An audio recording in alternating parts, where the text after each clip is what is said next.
We must talk about the very significant protests yesterday in London. And one of President Trump's former allies, Elon Musk, told protesters in London that violence is coming. He said people have to fight back or die. Is the world's richest man trying to incite violence in this country? I thought that they were slightly incomprehensible comments that were totally inappropriate.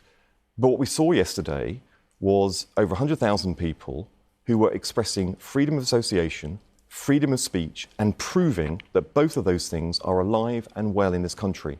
A small minority of people who are protesting committed acts of violence against our police, for which they should and they will be held accountable. But does it worry you that in the UK in 2025, that number of people, and of course, there's no suggestion that everybody there was expressing extremist views or was involved in violence, but does it worry you as a senior figure in this country that that number of people would want to turn out to hear the far-right activist Tommy Robinson speak, and would then hear that sort of language from someone like Elon Musk, who I think is now the second richest man in the world rather than the first, but a huge figure nonetheless? Does that worry you?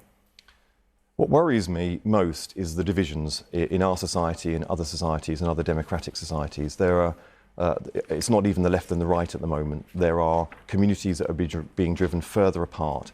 And there are figures, such as Tommy Robinson, that is able to touch into a sense of disquiet and grievance in in our society.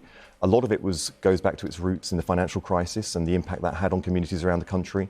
And we haven't been able to bring our communities back together again since. So I think these are moments that are klaxon calls to us in public life to redouble our efforts to address the big concerns that people right across our country have, and immigration is a big concern. It's a concern that I and the Prime Minister share very deeply, and we are acting on, and other concerns as well. But we have to do it in a way that can start to bring communities back together again. That is something that we have not solved. It is something we are striving for. It is something that all of us in public life must double down on.